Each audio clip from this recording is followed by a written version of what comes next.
Presko noon itong si Mangga dyan sa Kamuning Bakery Cafe ang ating pag-uusapan dito sa video na to. Wala ho tayo maraming tatalakayin. Isang like at isang subscribe. Masaya na ho tayo dyan at sa mga gusto sumali sa ating community. Yung join button nandyan lang ho sa baba. Ito na, panoorin ho natin. Kaya sana tutukan natin. Marami tayong may solution dyan. May solution Siyempre, talaga. ayuda, hindi mapagkakaila na talagang kinakailangan ng targeted social assistance. Siguradong kailangan yon. So, we have to work on that. Isa pa, siyempre, ang kinakailangan natin, konting tulong sa mga wage earners, ika nga, na hindi kaltasan ng kaltasan ang kung ano-anong mga sweldo. Sana bigay naman ng buo yung sweldo ng taong bayan. Dahil ang sweldo ngayon, ang daming kaltas, may pag-ibig, may SSS, may PhilHealth at kung ano-ano. Kung pwede, ibigay naman ng buo for a change. Makatikim naman sila ng buong sweldo. At syempre, alam rin natin, kalalampas lang ng Abril, sana tinaasan yung income tax bracket. Kasi yung 250,000 pesos sa isang taon. Tanungin natin si Manggugoyo Party List. Itong mga advokasya na to, advokasya mo rin, hoy. Elisan Fernando, langya ka ha. Manipis na yun. Kinakailangan taas-taasan. Kasi ang sinabi ko nga, 500 sana, pati yung mga bonus, yung mga binibigay, dapat taasan din yung 90,000. Kaso, hindi nga pinapansin. Ganon din ang nangyari. Isipin natin, ilang buwan na ba tayo?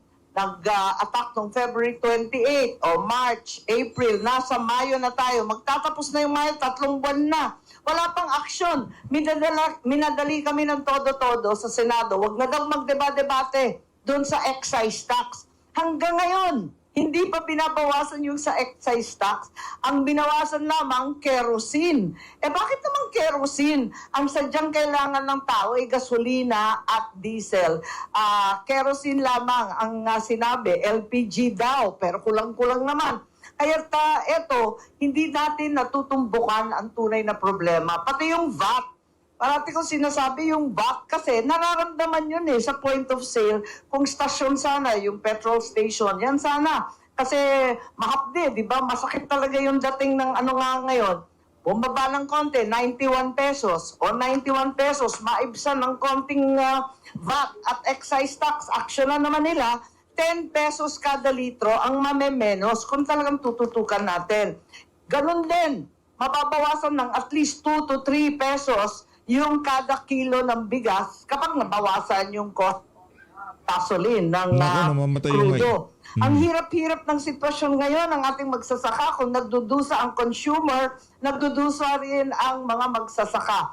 Ang ating cost of production nasa 46-48 pesos, pinagpipilitan ng Teka lang segue lang ako na mabilisan mga kababayan. Itong si Eric Sylvester talagang viral ho talaga siya ngayon sa mundo ng social media. Pambihira Itong banat na naman ito si Eric. Ito naman News 5, palibhasa talent nila ito senador na to. Mabilis pa sa alas 4 kung makapul sa mga punto de vista nitong si Eric Sylvester. Binanatan si Marcoleta, miling binanatan ni Senator Erwin Tulfo ang aniyay ad hominem. Wala. Kung totoo naman, di ba? Huwag ka masyaktaan. Napag-question ni Senator Marcoleta tungkol sa legal background ni Sen. Risa Hontiveros. Ba't galit na galit? Ba't mo pinagtatanggol si Risa? Di ba pinababalik? Gusto mo ngang ipabalik yung di umanong pinapabalik ng PhilHealth dito kay Risa dati? Doon sa mga report mo sa sa PTV, sa programa mo, di ba? Binabanata mo si Risa. Minamayat-maya mo si Risa dati. Ngayon, grabe, love na love mo na siya. You're attacking the individual, yung kanyang karakter or what? You should attack yung kanyang issue. Huwag iyong sasabihin na wala kang legal background. Saan ni Tulfo? Ito, Sen. Hontiveros has been in the Senate for 12 years. Dagdag niya. Pamira, love na love. Kiss mo nga. Kiss mo nga. Pamira talaga to. Ito pa. Do you think sina Camille at Mark Villar hindi tinatamaan Sinabongo, Robin Padilla, hindi tinatamaan. Jinggoy, Joel Villanueva, 16 of us are not lawyer. Hindi naman sila bida-bida. Yun ang problema. Pag sumobra ang daldal sa Senado, talagang mabibikwasan ka ni Rodante Marcoleta. Kaysa magdadakdak ka dyan, Eric Sylvester, iti ko muna lang bibig mo. Dahil wala ka talagang bitaw kahit na anong gawin mo. O, tuloy natin. Sa ating administrasyon Bira talaga na to si Eris, mabenta oh. sa 50 pesos. Wala pa rin yung transport, ha? Wala pa yung distribution cost. Paano naman luging-lugi ang ating mga magsasaka? Matagal na sila naghihirap. At mula sa Jensan hanggang sa Palawan, marami na rin na mangingisda hindi nagpapalaot. Alam natin yon. So, ito yung mga dapat natin gawin, lalo na sa kalusugan. Alam natin na kinuha yung 62 billion ng PhilHealth. Pinilit pa Korte Suprema na ibalik. At hindi naman pwedeng kinukuha yung pang-medisina, pang-doktor, pang-ospital ng may sakit. Napakalupit naman yon. Kaya eto, andito tayo, marami tayong rekomendasyon, pero hanggang ngayon walang kabuuhang plano. Tapos may mga moves ang DBM, pinalipat-lipat yung mga pera, tapos sabi ng DBM, pati yung LGSF ng local government, maiibsan daw yung utang, pero wala silang batas. Diyan ako natatakot kasi gumagawa sila ng mga pagbabago na walang karampatang batas. Kailangan may batas. Kung maalala ninyo nung COVID, dalawang bayanihan yon, Bayanihan 1, Bayanihan 2. At maliwanag doon kung ano yung plano, ano ang gagawin. Hindi siya perfect, hindi tayo natuwa sa lahat ng bahagi noon.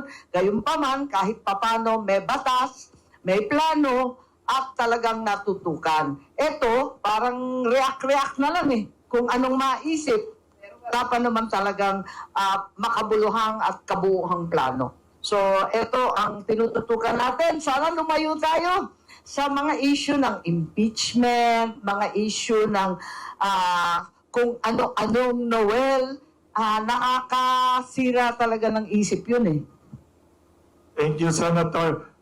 May maraming tanong dito, at I think 5 ng tanong dito about Noel, yung controversy na sa tingin niya talaga wala nang chance yan kasi na pinag-usapan ninyo, dininay ng mga ibang politiko. Do you think wala na itong plano o may chance pang i-cancel yung election? Anong chance sa tingin niyo? Well, sabi nga nung isa mahiya naman kayo. No. At pinag-withdraw sa akin yung video, offensive daw yung video. Hindi ko naman maintindihan. Aling bahagi nun ng offensive dahil pinagtagpi-tagpi lang naman yung mga interview nila, yung mga footage na galing naman sa kanila, na-offend daw sila. Sabi ko, okay lang, i-withdraw ko, basta mangako kayo na walang term extension. Tuloy ang eleksyon ng 2028. Nagtaasa naman ng kamay, kaya sabi ko, di-withdraw na lang kung yun ang problema. Basta mangako kayo. Ngayon, siguro naman, umaalingaw-ngaw yung pangako na yan. Pag hindi pa isinatupad, alam na natin kung sino may sala. Yeah. Pero napakapangit talaga nung term extension na napaka self-perpetuating, self-preservation ang pakay, at parang takot na magkaroon ng ibang kandidato, ibang pangulo sa 2028. Iniiwasan ng todo. Nasabi ko na yan nung pa kasi kung saan-saan ko yan narinig ko yan nung pa sa Kongreso, sila nauna dyan Kasi nung pinag-uusapan yung impeachment at yung mga boto dyan, marami silang incentive. May incentive na cash, 20 million. May incentive na infrastructure projects, 200. May 250 million pang pangako. Pagkatapos nun, yung ikatlo, huwag daw kayo mag-alala sa eleksyon. Kasi takot na takot yung mga Visayas and Mindanao. Ayan, alam yan ni Attorney Freddy.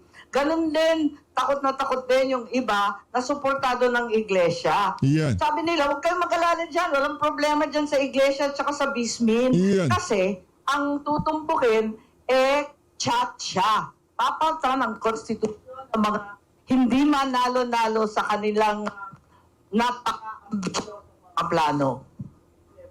Thank you. Hello. Ay, nakita ko si Miss Sandra Aguinaldo nandiyan pala. Baka may tanong ka? Sandra, Oo. Sandra. Bumata ka. Bumata si Miss Sandra Aguinaldo. Oo. Sandra, nagte-text yan eh. Yes. Oo. Customer namin. Yes. Pero Any minsan question? wala pang sagot kasi hindi pa nangyayari eh. Oo. Baka pwede. Oo, Ma'am, Apa.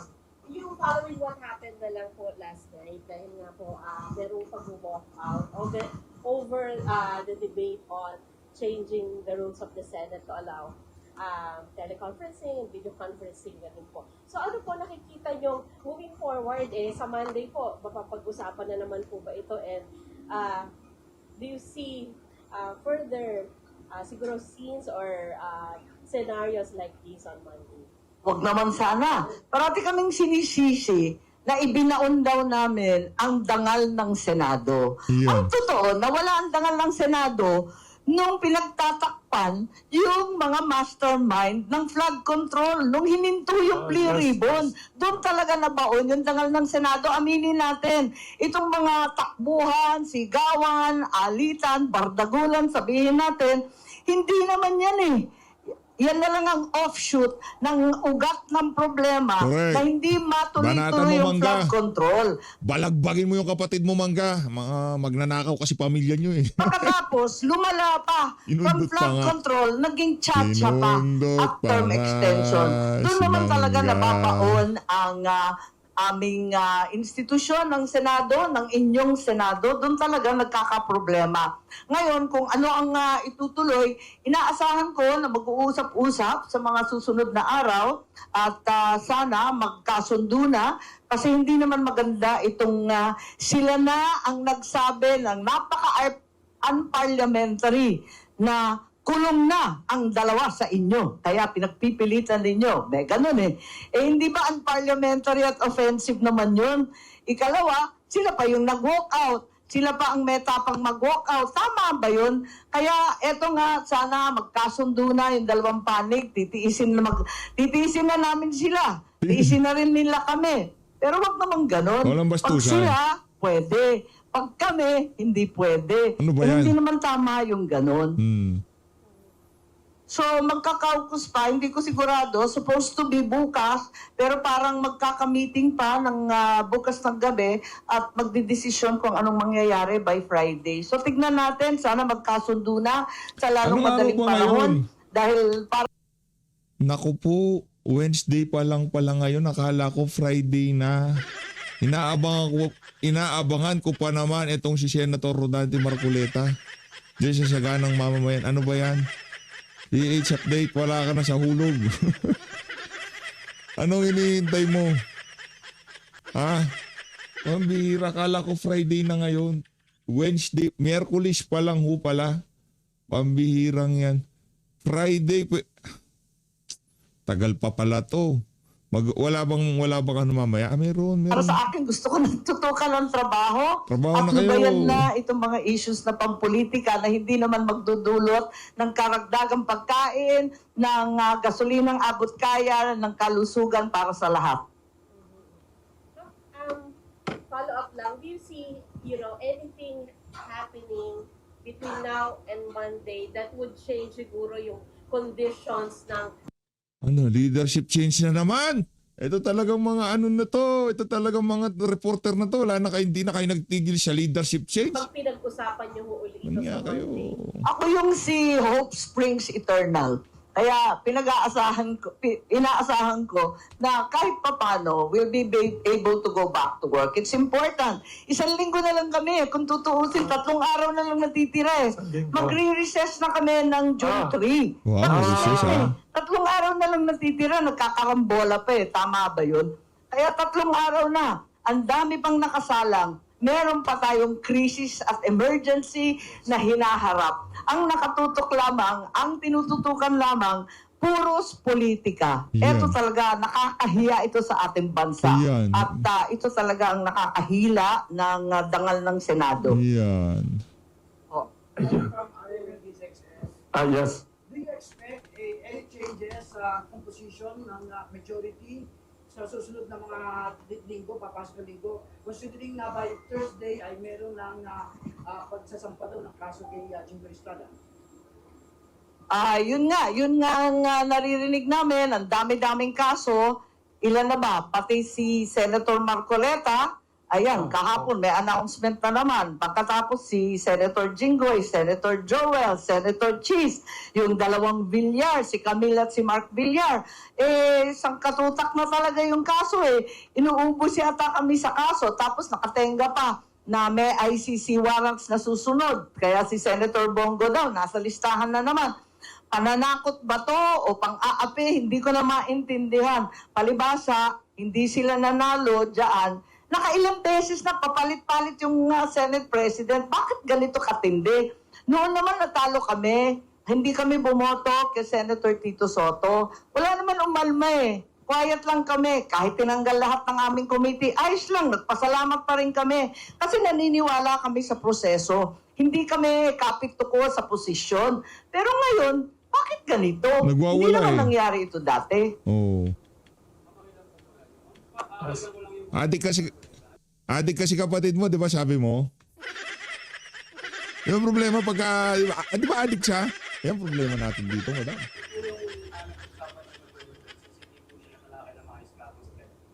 Alin? Yes, pupursigihin namin yung pagboto sa Zoom. Nakita naman ninyo, nung panahon nila, nagpila naman si Senator Ontiveros, si Senator Soto, Senator Ping, Senator Kiko Pangilinan.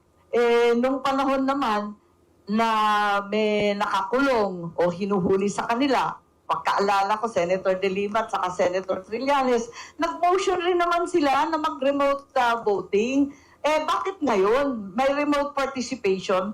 Nagtataka ako ngayon kung bakit tutol na tutol sila dyan, nag-walk out pa. Meron naman silang pinagfa-file noon.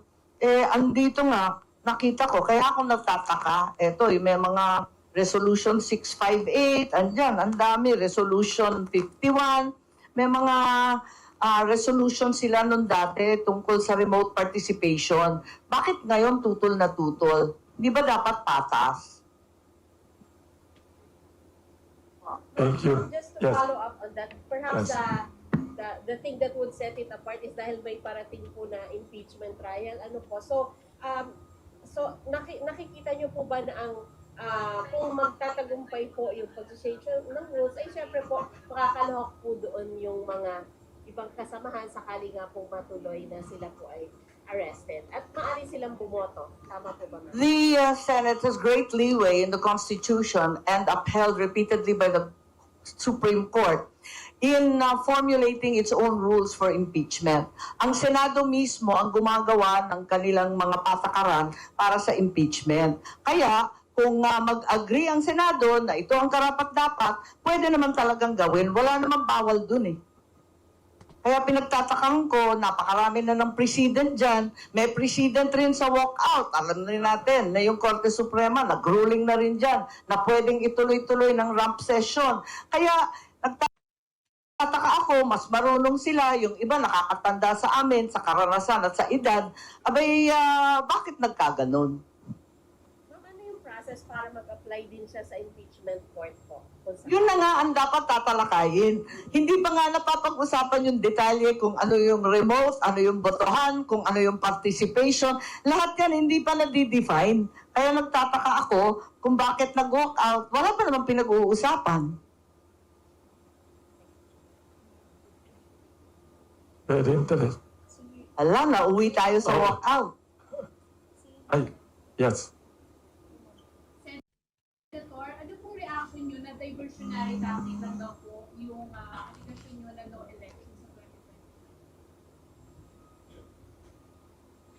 2020? Sino ba nag-a-allege nun? Kasi narinig naman ninyo ang nangyari. Galit na galit sila, sabi nila, unparliamentary. Pero sa hunot dulo, inamin nila na pinag-usapan talaga. Inamin nila yung meeting. Inamin nila yung date at saka yung location. Inamin nila yung mga nandun. Ano Ano ngayon ang sasabihin na imbento ko? Inamin nila eh. At narinig ko na yan noong pa sa mga congressman, narinig ko rin sa ating mga iba't ibang opisyal sa administrasyon. Hindi siya bago. Kaya kung sabihin na diversionary, nakakatuwa naman kasi inamin naman nila, ginawa talaga nila. Si Arlie ng Manila Times, baka may tanong. Ha? Yes po. Feel free to ask any question. Yes. Ang totoo yung sa impeachment, Yes. nung nagkaroon nga ng paglusob ng Senado nung May 13, naghihintay nga kami dun eh. Nag-aantay kami. Hindi nga diversionary. Nakatutok kami lahat doon. Nagkakaupos kami. Pinag-uusapan kung anong gagawin sa impeachment para maging transparent, maliwanag, mabilis, maayos. At inabangan nga namin yung articles of impeachment. Kaya late kami, alas 7 na, nandun pa ka rin. Nagtatambay kami, paano? Inaantay namin at sinisigurado na matanggap ng maayos yung articles of impeachment ng Senado. Kaya nandun kami eh. Wala kaming balak talagang upuan, yung sinasabi na pagtatakpan. Nag-aantay nga kami, tinatanong ko nga, bakit hindi dumating nung May 11? Bakit May 13 pa? Dalian na ninyo para walang masabi yung tao. At gustong-gusto na namin talakayin yan. So, meron na tayong provisional schedule for the impeachment, for the submission of the answers of the respondents. Tapos yung presentation ng prosecutors, may pre-trial conferences hanggang June 15 at nakatakda na yung trial mismo ay mag-uumpisa ng July 6. So medyo maayos yon, sana hindi ganong mahaba. Pero yun nga, apat kasi ang articles of impeachment. Kung maalala ninyo, yung kay Justice Corona, iisa lang yung article of impeachment at nagtagal ng lampas 3 buwan. So, eto nga, inaasahan namin na mabigyan ng pansin to at sinasabi nga namin na kailangan kahit may trial ongoing, pag nag-umpisa yung Senate, magbubukas rin ang sesyon. So, morning and afternoon, todo tutok tayo dyan. Senator, marami nagtatanong dito, with the more independent Senate leadership now, tuloy na ba talaga ang flood control investigation? Kasi maraming galit na galit sa flood control. Sabi, 1 trillion ba ang nabuhos dyan sa walang nangyaring flood control? Sa tingin niyo, tutuloy talaga yan?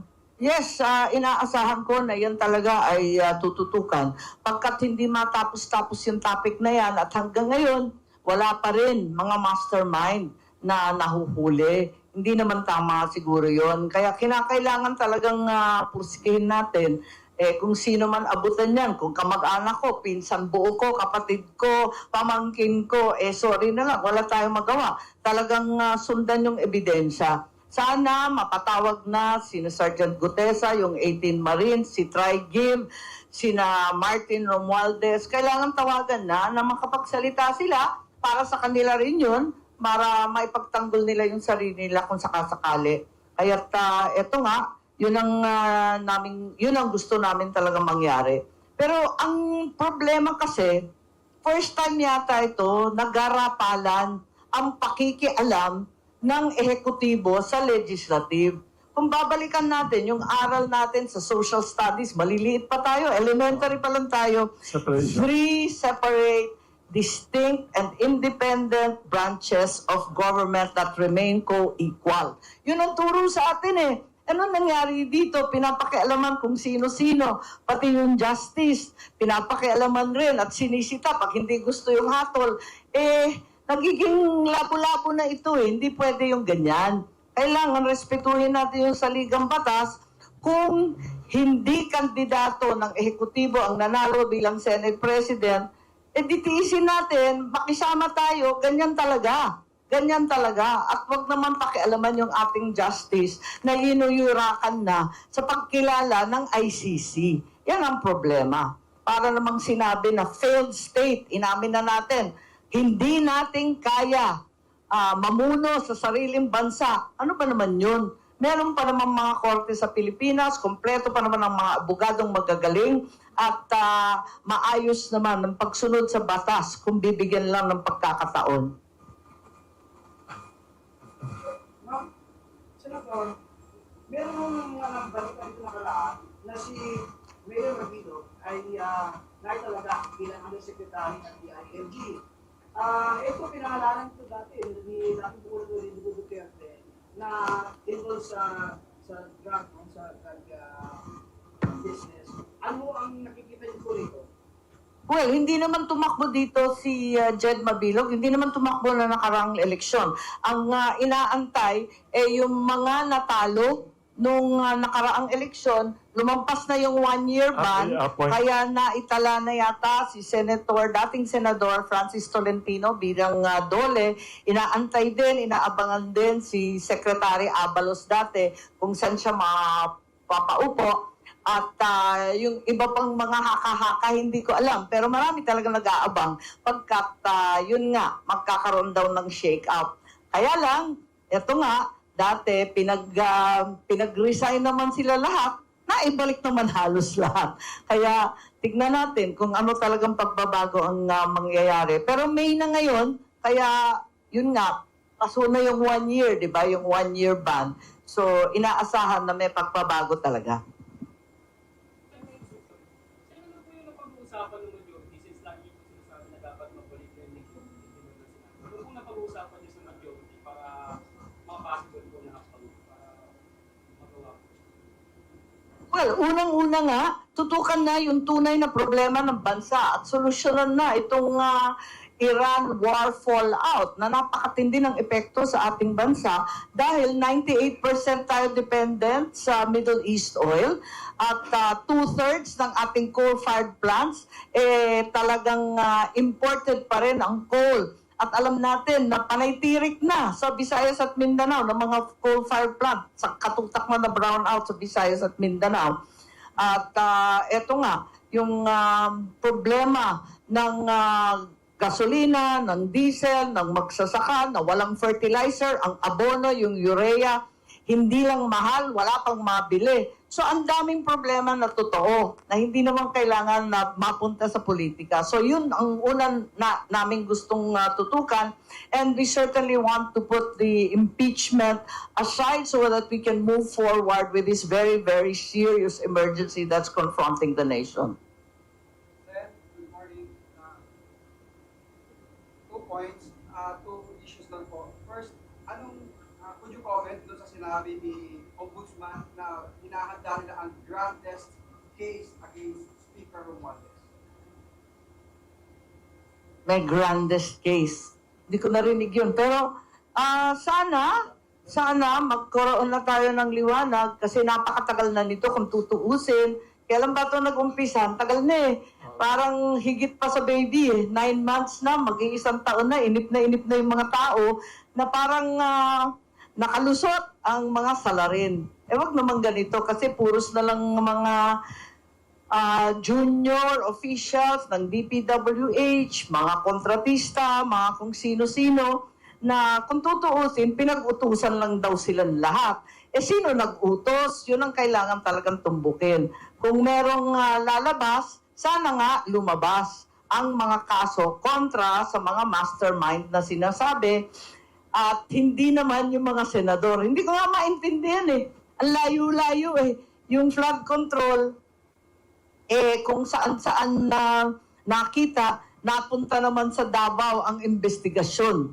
Ayun. Tapos, nagmula daw sa Kongreso yung mga insertions, ang mga senador naman ang kinakasuhan. Parang yun ang diversion na nakikita ko, nakakalito eh. Kung bakit nauuwi sa kung saan-saan. Second issue, Senator, tatanggapin niyo ba maging majority leader at kung hindi, sino yung ipopose ng majority na magiging chairman ng Rules Committee? Tatanggapin ko sino? Tatanggapin niyo po ba kung kayo ang maging majority leader? Ay, ayoko kasi maging majority leader eh. Sinabi ko na, inaalok sa akin kasi walang may gusto mag-majority leader, aminin ko na. Matrabaho At ang hirap-hirap, lalo na ngayon, na maiinit ang ulo ng mga tao. Kasi makikisuyo ka, makikiusap sa kabila, tapos nakatayo ka, nakasalang ka lagi doon. Ang hirap-hirap talaga ng trabahong yan. Pinagpipilitan namin na si Senator Joel Villanueva, humaharap rin ng tao ng kaso, kaya nagmamakaawa, wag naman, at talagang hirap na daw yung asawa niya, nakatutok daw sa kanya lagi yung mikropono. Ako naman, sabi ko, alam naman ninyo, hindi ako pwede, mainit ang ulo ko. Ayoko nakikiusap dyan, hirap na hirap ako dyan. Ako pang pagtutuunan ninyo ng rules, ng pakikisuyo, mahirap sa akin yun eh. So sa ngayon, ang acting si Joel pa rin, nagbo-bolt in rin si Jinggoy, maraming tumutulong naman. Sino kaya, Sen? By next week, meron na kaya? Hindi ko pa alam. Tulad ng sinabi ko, wala kasing may gusto ng majority, lalo na ngayon na high blood lahat eh. Ang hirap talaga na mapanatag ang kalooban ng lahat, magkasundo. Napakahirap. Nakita naman ninyo, nag-walk out pa. Senator, masyado nang mainit yung Senado tulad ng matinding division.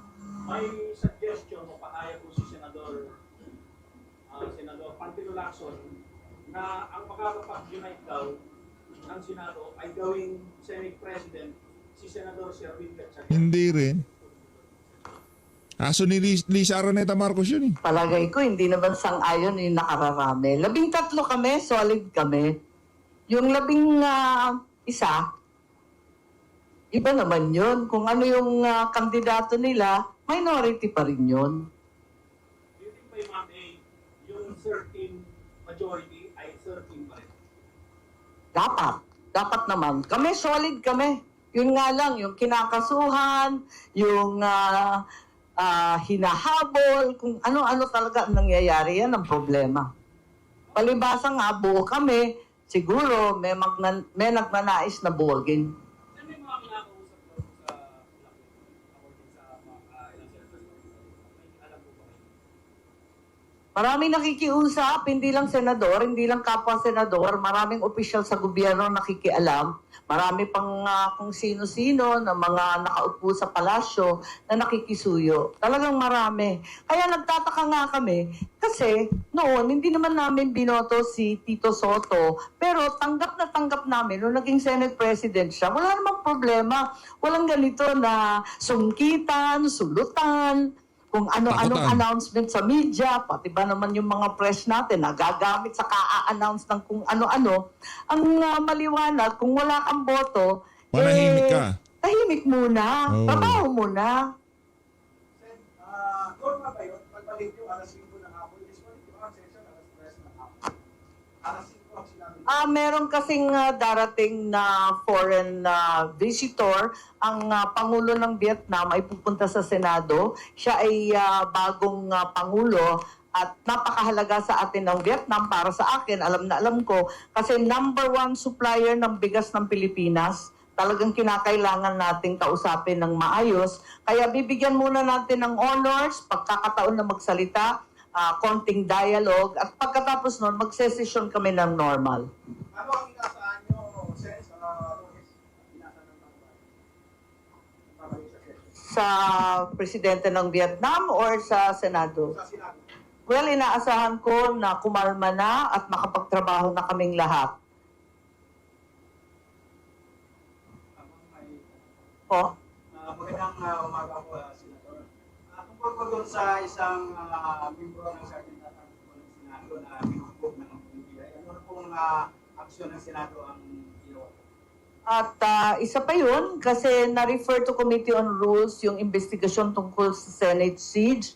At ipapakita namin ng buo yung CCTV at yung mga pangyayari mula sa May 11. Kasi hindi naman May 30 nagsiklaban na eh. Nag-umpisa talaga sa May 11 nung dumating at hinabol, rinesling, ang lakas ng loob, rinesling si Batong Papaakyat.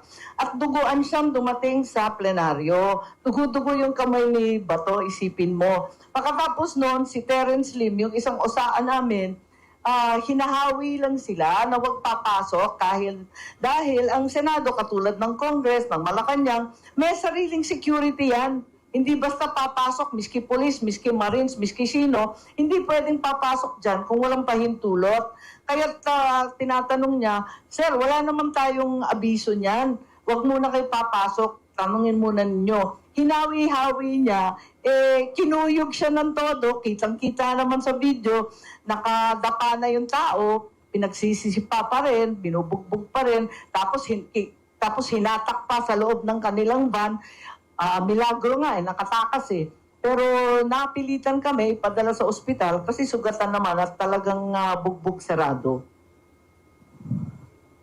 May tanong dito, Senator, from Lila Pilipina, an NGO helping comfort women victims. Sabi nila, may we submit a question for Senator Amy Marcos? President Marcos is now in Japan for a state visit.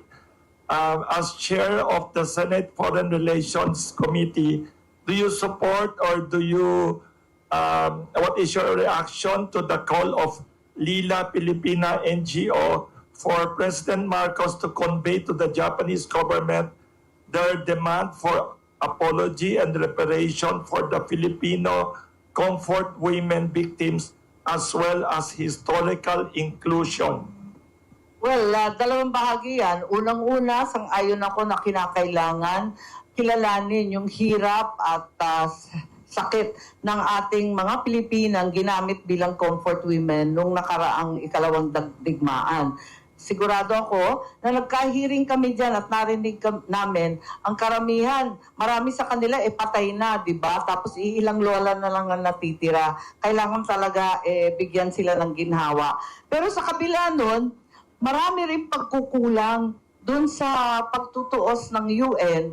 Marami rin pagkukulang at hindi na ibibigay ng Philippine government bilang tulong sa mga sinasabing comfort women. So, sa kabila ng pagkilala at pag-apologize ng Japanese government na dekadang hindi nilang ginagawa, sa kabila nun, sana sagutin na rin ng Philippine government ang utang nila sa ating mga lola na inapi nung nakaraang ikalawang gera mundial.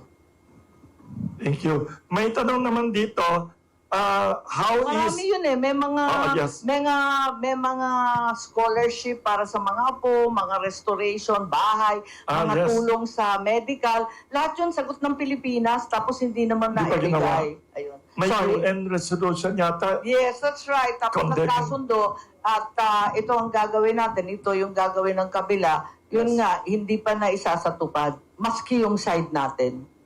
Thank you. May tanong naman dito. People are asking, how is your mother, former First Lady Imelda Romualdez Marcos? Any news about her? My mom's What is the fine. secret of her Syempre, health? Masaya yung nanay niya kasi yung tatay niya na upgraded version ni Marcos Jr. nakikita niya sa kanyang anak na si Marcos Jr., di ba? Yung Marcos Sr. ngayon meron Marcos Jr. upgraded. Kung marahas, kung brutal, kung walang hiya yung naging asawa niya, itong anak niya ay talagang yung expectation ay in-exceed pa ng kanyang ina na si Imelda. As always, maraming salamat sa pag-support sa video. Ingat po kay lahat. Malinad na Pilipinas, magigat sa mga mangga at yung merong higangan nitong si Edward Chico armed and dangerous.